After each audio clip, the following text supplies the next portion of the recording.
बिस्मिल्लाहिर्रहमानिर्रहीम। Welcome to my YouTube channel. आज जो टॉपिक हम लर्न करेंगे that is about what is difference between power and authority.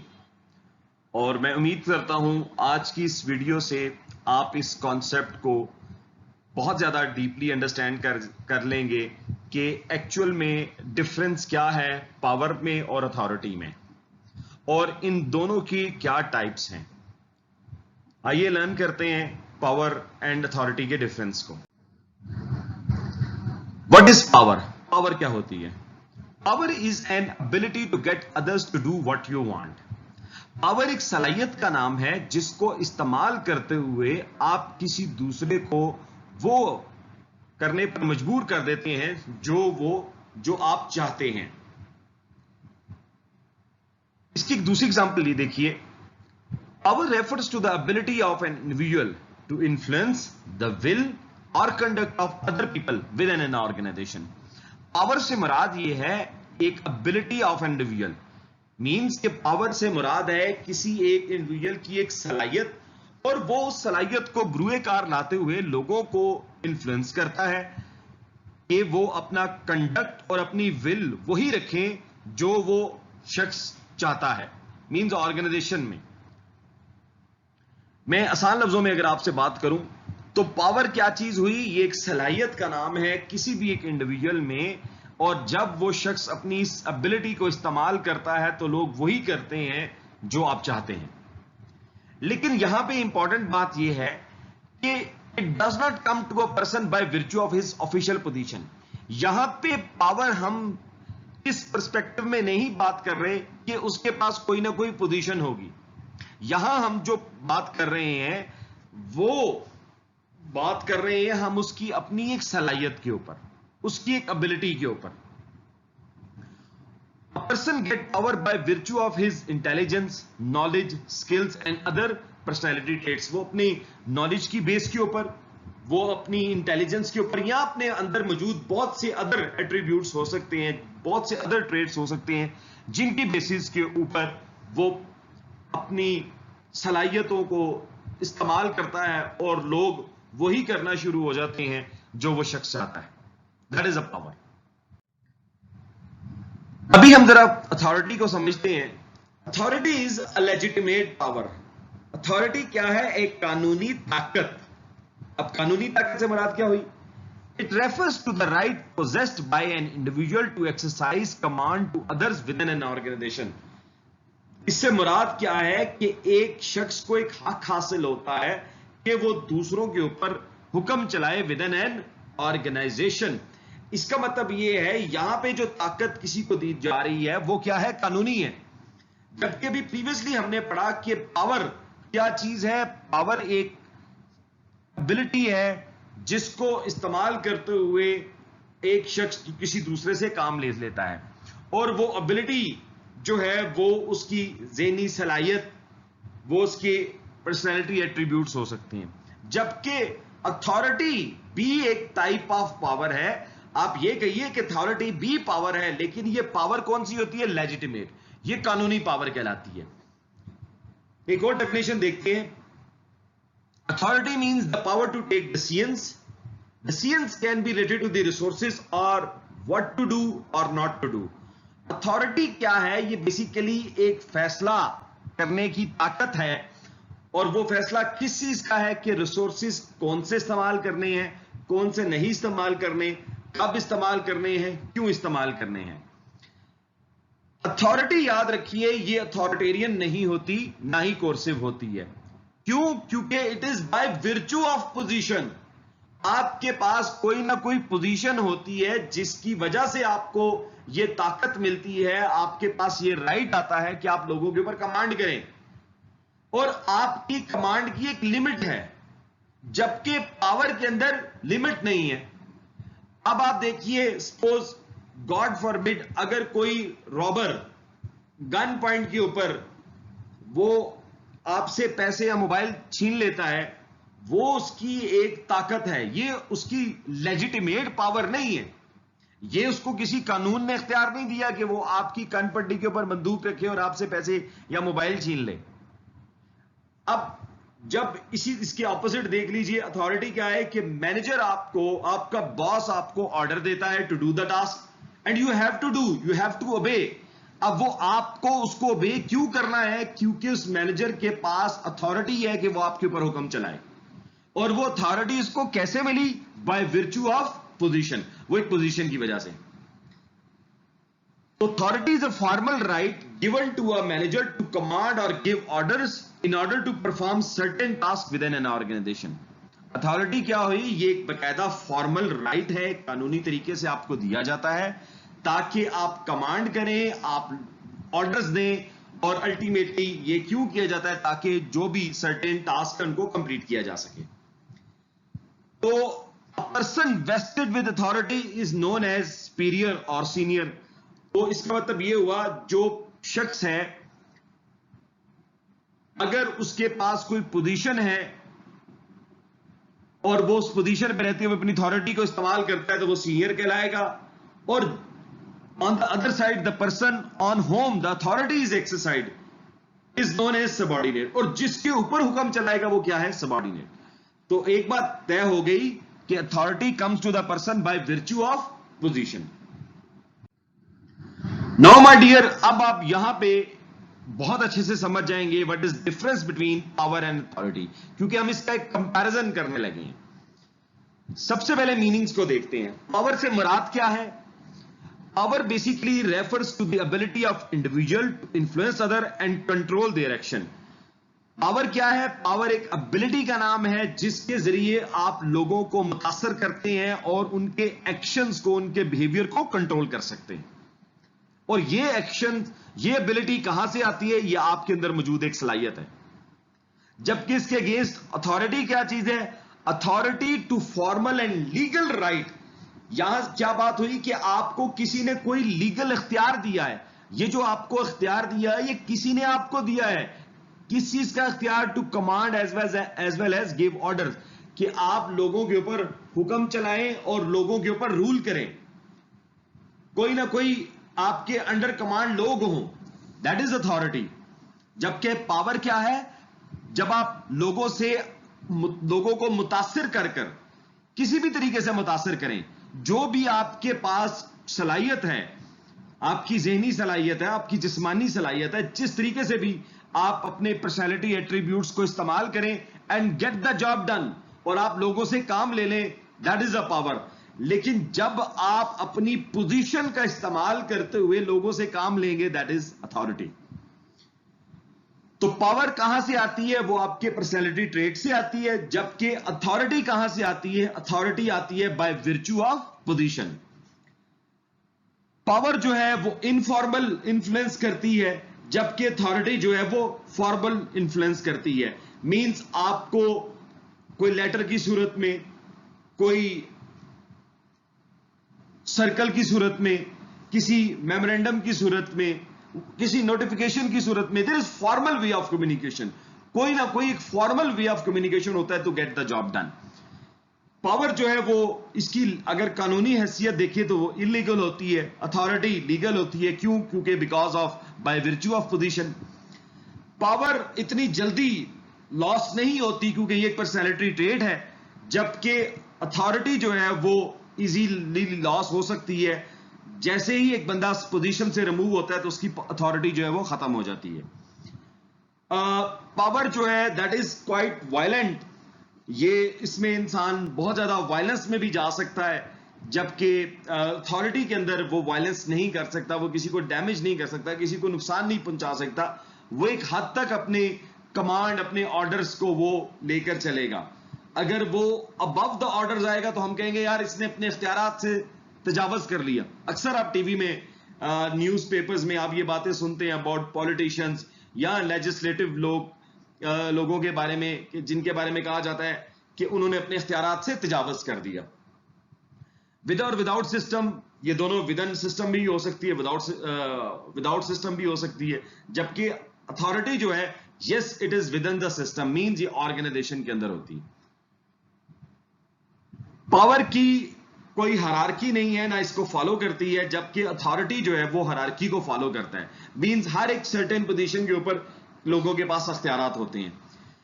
It resides with person, yes ये लोगों के एट्रीब्यूट्स की वजह से पावर होती है, उनके अंदर ऐसी पर्सनैलिटी ट्रेट्स होते हैं जिनको वो इस्तेमाल करते हैं, जबकि अथॉरिटी जो है वो बाय वर्च्यू ऑफ पोजीशन है। अब हम देखते हैं कि पावर की टाइप्स क्या है। अच्छा जी, अब हम लर्न करते हैं कि टाइप्स ऑफ पावर क्या है। A notable study of power conducted by social psychologist John R.P. French and Bertram Ravan in 1959. Power is divided into 5 separate and distinctive forms. They identified those 5 bases of power as coercive, reward, legitimate, referent, and expert. This was followed by Ravan's subsequent addition in 1965 of a 6th separate and distinct base of power, informational power. 1959 में एक study होती है और ये दो theorist Bertram Ravan और John Robert Putnam French junior, इन्होंने एक स्टडी की और इन्होंने पावर को 5 डिफरेंट टाइप्स में डिवाइड किया और फिर वक्त के साथ 1965 में रावन ने इसमें एक 6th पावर का इजाफा किया, that is known as informational power. तो आइए देखते हैं 1 बाय 1 कौन सी है। सबसे पहली पावर है दैट इज लेजिटिमेट पावर, कानूनी पावर, जिसको अथॉरिटी भी कहा जाता है। It is also known as position power and official power.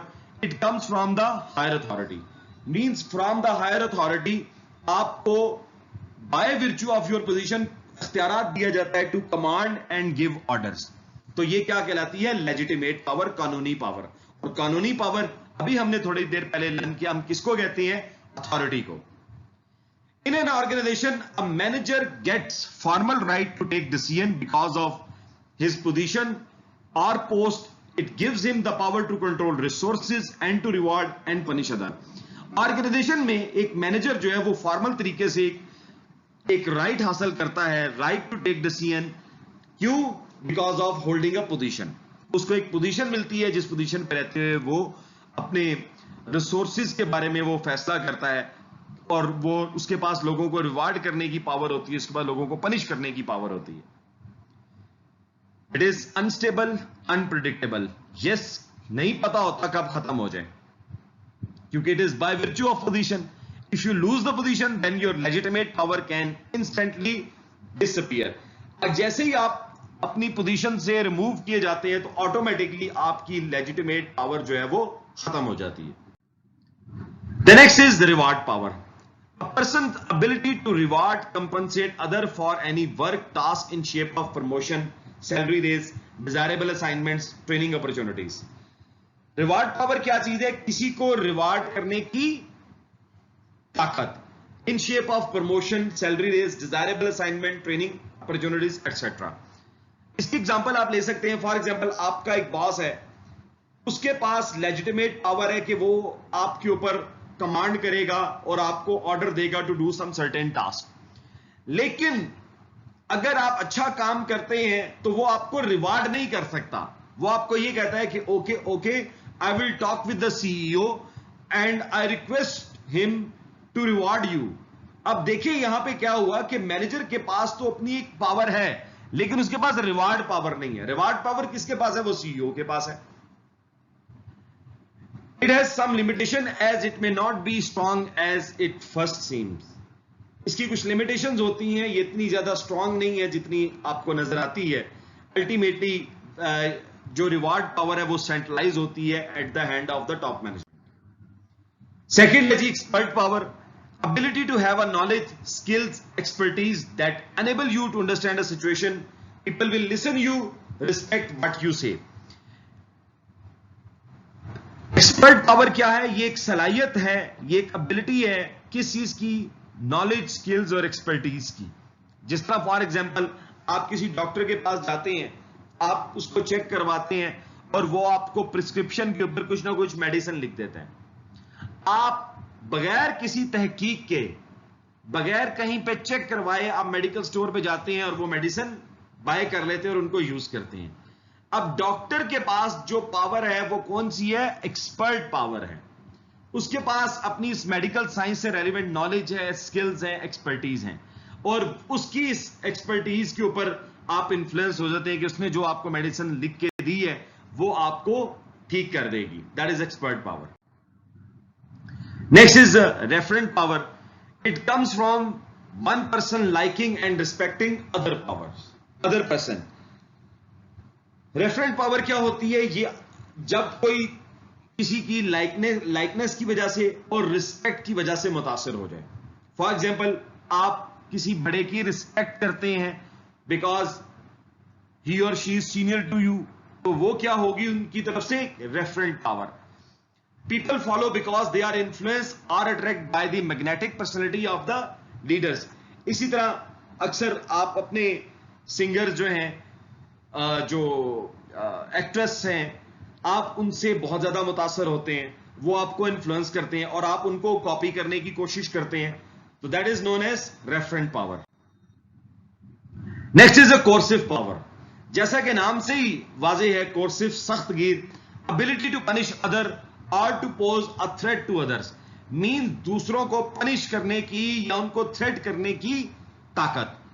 The leaders or managers with coercive power can threaten and imply job security, cut his pay, withdraw certain facilities or suspend him.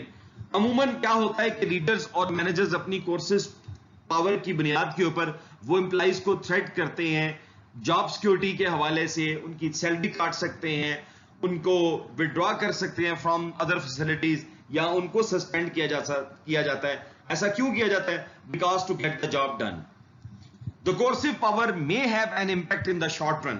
एक बात याद रखिए कि coercive power ज्यादा long run में कामयाब नहीं है कि हर वक्त ही आप एक डंडा हाथ में रख लें और बस लोगों के ऊपर हुक्म चलाना शुरू हो जाएं और उनके साथ सख्ती से पेश आएं. ये शॉर्ट टर्म के लिए तो आपको फायदा देगा, लेकिन लॉन्ग रन में ये आपके लिए बहुत ज्यादा नुकसान है. लोग आपसे खुश नहीं होंगे और आपकी ऑप्शन को छोड़ के चले जाएंगे. एक लास्ट जो टाइप ऑफ पावर थी जो 1965 में रावण ने आइडेंटिफाई की, मजीद ऐड की इनमें, that is informational power. Means information की power. Informational power provide access to information that gives you the ability to influence और revoke a certain behaviour with an another individual. Means के कुछ लोगों के पास अगर किसी बात की कोई स्पेसिफिक इंफॉर्मेशन होती है ना, तो वो इंफॉर्मेशन की बेस के ऊपर भी लोगों के बिहेवियर को चेंज कर देते हैं. अब इसको मजीद थोड़ा सा देखते हैं. Individual with informational power have ability to withhold, share, manipulate और distort this information to leverage and desire behaviour by a target. Means के वो लोग जिनके पास कुछ इंफॉर्मेशनल पावर होती है, वो अपनी इस इंफॉर्मेशनल पावर को मैनिपुलेट भी करते हैं. आप जाते हैं अपना कंप्यूटर एक मार्केट में लेकर और एक टेक्नीशियन के पास जाते हैं. वो टेक्नीशियन कहता है कि ठीक है, आज सारा दिन मेरे पास कोई कस्टमर नहीं आया, अभी ये कस्टमर मेरे पास आ गया, बस ठीक है, इसको लूट लो. अब वो क्या करेगा? वो अपनी एक इंफॉर्मेशनल पावर इस्तेमाल करेगा. वो इंफॉर्मेशनल पावर क्या होगी? वो आपको बताएगा कि आपके इस कंप्यूटर में ये भी मसला है, ये भी फॉल्ट है, ये इस वजह से है, इसके अंदर रैम होती है, इसमें हार्ड डिस्क है, इसका ये फंक्शन है. वो आपको उस कंप्यूटर के बारे में बहुत सारी डिटेल बताएगा और वो डिटेल एक्चुअल में आपको इतनी ज्यादा नहीं पता होगी. और वो ये सारी इंफॉर्मेशन क्यों यूज कर रहा है? जस्ट टू मैनिपुलेट यू, ताकि वो आपको इस चीज पर कायल कर ले कि जो वो चाहता है कि वो अपनी कुछ प्रोडक्ट्स आपको बेचना चाहता है या आपसे ज्यादा सर्विस चार्जेस लेना चाहता है. That is informational power. दूसरी जो चीज टाइप्स ऑफ पावर हम लर्न करते हैं, दैट इज अबाउट अथॉरिटी. तो सबसे पहली कौन सी है? Line authority. It refers to the right of a manager to issue orders to his or subordinates or employees within an organization. सबसे पहले जो आपका इमीडिएट बॉस होता है उसको लाइन मैनेजर कहते हैं, और लाइन मैनेजर जो अथॉरिटी यूज करता है within an organization, that is known as line authority. और लाइन अथॉरिटी क्या है? अथॉरिटी का जिस तरह मैंने आपको पहले बताया, it is a legitimate power, और ये आपको कब मिलती है? Bye virtue of your position. Means आपके पास कोई ना कोई पोजीशन होती है जिसकी बेसिस के ऊपर you command and give orders. दूसरी है staff authority. It is not ordered power. ये हुक्म चलाने वाली कोई पावर नहीं है. A manager with staff authority can only give his और हर फीडबैक और any suggestion to other employees. Manager और सबॉर्डिनेट्स। कहने का मकसद यह है कि ये जो लाइन अथॉरिटी तो क्या थी, अभी ऊपर देखिए तो उसमें तो क्लियरली लिखा हुआ है ना कि एक मैनेजर जो है वो अपने सबॉर्डिनेट्स को ऑर्डर देता है, जबकि स्टाफ अथॉरिटी क्या है, ये कोई ऑर्डर वाली नहीं है। इसमें मैनेजर क्या है, वो अपने स्टाफ या किसी और डिपार्टमेंट के स्टाफ को वो सजेशन देगा, वो कोई फीडबैक दे सकता है, लेकिन वो उनको ऑर्डर नहीं दे सकता। ऑर्डर कौन देगा? लाइन मैनेजर, वो लाइन अथॉरिटी वाला। Therefore, staff authority gives you the right to advise other in the auction. आप दूसरों को एडवाइस कर सकते हैं लेकिन ऑर्डर नहीं दे सकते। The next is that is a functional authority. It is the right that is delegated to an individual or a department to control specific process, practices, policies, or other matters about activities undertaken by a person in other department. मिसाल के तौर पर functional authorities क्या है कि कुछ लोगों को एक पावर डेलीगेट कर दी जाती है, इख्तियारात दे दिया जाता है कि वो इंडिविजुअल्स को या डिपार्टमेंट्स को वो उनके कुछ स्पेसिफिक प्रोसेसेस को कंट्रोल कर सकते हैं, लाइक उनकी एक्टिविटीज को वो देख सकते हैं। फॉर एग्जांपल, जिस तरह फंक्शनल टीम होती है जिसमें डिफरेंट डिपार्टमेंट्स के लोगों को हायर किया जाता है। अगर ऑर्गेनाइजेशन में एक टीम बनाई जाती है और उस टीम में एचआर, मार्केटिंग, फाइनेंस, एडमिनिस्ट्रेशन से लोग हैं, अब उसमें जो हेड बना दिया गया वो हेड था फाइनेंस डिपार्टमेंट से, लेकिन वो एचआर वाले के ऊपर भी हुक्म चलाएगा, वो एडमिन वाले के ऊपर भी हुक्म चलाएगा, वो मार्केटिंग वाले के ऊपर भी हुक्म चलाएगा। तो ये क्या है, उसके पास एक फंक्शनल अथॉरिटी है कि उसको एक स्पेसिफिक इख्तियारात दे दिए गए हैं to give an orders, to command over the people regarding some sort of activities. कुछ और बेसिक कॉन्सेप्ट देखते हैं। मैनेजर कौन होता है? Manager is a person who is responsible for controlling और एडमिनिस्ट्रेटिंग एन ऑर्गेनाइजेशन और group of staff. He directed the people, monitor their tasks and control the employees to achieve auction goal.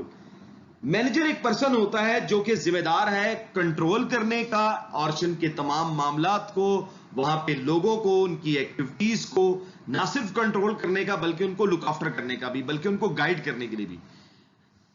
Manager क्या करता है? वो direct करता है लोगों को, उनको बताता है कि क्या काम करना है, उनकी एक्टिविटीज को मॉनिटर करता है और इंश्योर करता है कि तमाम एक्टिविटीज अकॉर्डिंग टू टास्क हो रही हैं, अकॉर्डिंग टू प्लान हो रही हैं या नहीं हो रही हैं। लाइन मैनेजर, जिस तरह मैंने भी आपको बताया कि the manager with line authorities called the line manager. He और she can be ordered subordinates employees in order to achieve auction goal. Line manager अमूमन इमीडिएट बॉस को कहा जाता है और ये वो है जो अपने जूनियर्स को ऑर्डर देता है। स्टाफ मैनेजर कौन है? The manager with staff authorities called staff manager. He has no power to order. Instead, he or she give the right to advise subordinates, employees or other managers. ये उनके ऊपर हुक्म नहीं चला सकता, लेकिन उनको ये एडवाइस कर सकता है, उन्हें कोई सजेशन दे सकता है, कोई फीडबैक दे सकता है। Hope you understand the topic. Wish you good luck. Stay blessed.